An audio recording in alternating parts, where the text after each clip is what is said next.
जिलार राउरकेला संबलपुर जीवा रास्तार पड़े बड़गां। बड़गां block office ठारू 200 मीटर दूर अच्छी पूजालीजा होटेल। ए होटेल कान्हू होटेल नारे परिचित। एठाकर बरा सबुठु नियारा। एथिपाई सकाळु संध्या पर्यंत लोकंक भिड़ जमे। एटा बड़गां जगह एठी बरा बहुत प्रसिद्ध आउ होटेल रो नाम है पूजालीजा होटेल। राउरकेला संबलपुर बाइक और कार रे जाउथिबा लोके एई होटेल ले बरा और जिलापी खाई जाई थांती।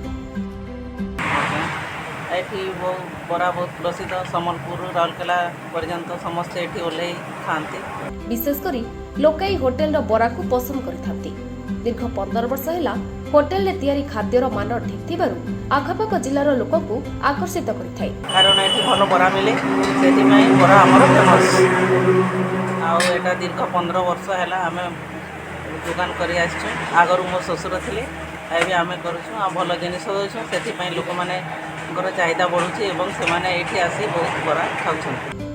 बरा सहित घुगुनी बा चना झोल खाइबा पई केवल राजपथरे जाउथिबा यात्री नहंती अंचल लोक माने मध्य बेस पसंद करती। खाली जे बड़गां बोली नुहे सुंदरगढ़ झारसुगुड़ा संबलपुर राउरकेला राजगांगपुर जीवा आसिबा करुथिबा यात्रीको सबुठारु प्रिय एही जळखिया दुकान। खास करी एठारे तयारी हेउथिबा बरा। बरा पई एक प्रकार बड़गां प्रसिद्धि लाभ करूछि कहिले अत्युक्ति हेबो नै। आउ ए होटेल रे तयारी मिक्सचर रो डिमांड अधिक। लोके जीवा आसिबा बेले मिक्सचर नेबाको भूली नथांती। मिक्सचर भलो होछि हमर।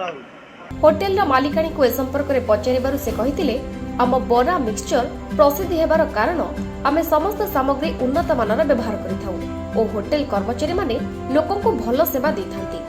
थरे जे एठाकु आसीची से ही जानि परिबो एहार स्वाद।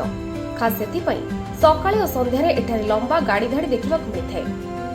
सुंदरगढ़ बड़गांरु अशोक षडंगी रिपोर्ट ओडिशा वॉइस 24।